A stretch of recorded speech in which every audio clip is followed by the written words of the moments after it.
Velocity कितनी हो गई थी, v2 डैश। ओके, तो इसका मतलब उसके बाद हमने v1 dash velocity of m1 after कुलियन, ठीक है, इसकी वैल्यू फाइंड आउट की थी। यहाँ से मैं लिख देती हूँ v1 डैश, और क्या हमने इसका रिलेशन फाइंड आउट किया था, m1। अब इन रिलेशन से हमने वो स्पेशल केस जो है वो डिस्कस करने हैं, m1 minus m2 over m1 plus m2, ठीक है, into v1 plus 2m2 over m1 plus m2, ठीक है, इंटू v2। ये v1 डैश था और v2 डैश क्या था, that is 2m1 over m1 plus m2, ठीक, v1 plus m2 minus m1, m2 minus m1 over m1 plus m2 v2। ये दो इक्वेशंस हमने कल फाइंड कर ली थी, ठीक है, ये ड्राइव की थी हमने। अब जो स्पेशल केस है, ठीक है, तो पहला केस बहुत सिंपल है। पहला केस है आपकी बुक में case 1। Case 1 is when m1 is equal to m2, यानी m1 और m2 का मैस बराबर है। लाइक ऐसे एग्जांपल के तौर पे मैं कहूँ कि अगर m1 2 kg है तो m2 भी 2 kg है, ठीक। तो अगर मैं कह रही हूँ कि m1 is equal to m2, तो इन दोनों इक्वेशन में m1 की जगह m2 लिख दो, ठीक हो गया। अब अगर यहाँ पे आप, ये m1 है, मैं यहाँ से आपको बता देती हूँ, आप अलग स्टेप में लिखिएगा, इसकी जगह m2 लिख दो, because m1 is equal to m2, ठीक हो गया। ये m1 है, इसकी जगह भी m2 लिख दो, एज m1 इज m2, ठीक हो गया।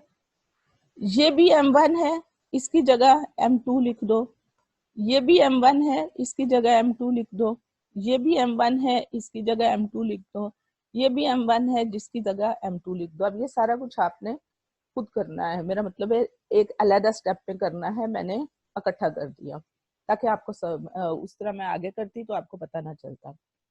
As m1 is equal to m2, so हमने हर जगह पे m1 की जगह m2 लिख दिया। अब जब हमने यहाँ पे m1 की जगह m2 लिखा है तो m2 माइनस m2 0 हो गया, तो ये टर्म तो वैसे गायब हो गई, ठीक है। तो v1 डैश आपके पास क्या आ गया, 2m2, ठीक है, ओवर इस m1 की जगह जब मैंने ये m2 लिखा तो m2 प्लस m2 भी 2m2 हो गया, ठीक हो गया, इंटू v2। तो जो आंसर आपके पास आया that is equal to v2, यानी v1 dash is equal to v2। ये तो जब हमने m1 is equal to m2 इसमें लगाया पहली इक्वेशन में। अब m1 इज इक्वल टू, अब इसको देखो, इस इक्वेशन में जब लगाया तो ये देखो m2 माइनस m2 ये 0 हो गया, तो इसका ये सारा फैक्टर 0 हो गया, क्योंकि 0 से मल्टीप्लाई होकर कोई भी चीज 0 हो जाती है, ठीक है। अब इधर देखो ये क्या आ जाएगा, 2m2 ओवर 2m2, तो इसको जब करेंगे ना, ये देखो m2 प्लस m2 2m2 और ये 2m2, तो v2 dash will be equal to 2m2 over 2m2, ठीक है, इंटू v1। तो v2 डैश किसके बराबर आ जाएगा, v1 के। ओके, अब हम देखते हैं कि इसका मतलब क्या हुआ। हमने केस लिया जब दोनों बॉल्स का मैस बराबर हो, m1 m2 हो, तो हमारे पास जो रिजल्ट आया जब हमने इक्वेशन नंबर v1 डैश वाली इक्वेशन में m1 is equal to m2 लगाया, तो हमारे पास आ गया v1 dash is equal to v2, ठीक है, और v2 डैश आ गया v1 के बराबर।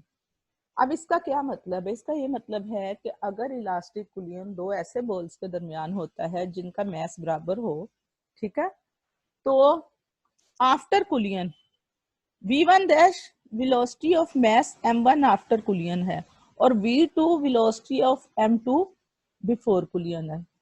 सो आफ्टर कुलियन, और इसी तरह v2 डैश जो है वेलोसिटी ऑफ m2 आफ्टर कुलियन है और v1 velocity of m1 before कुलियन है।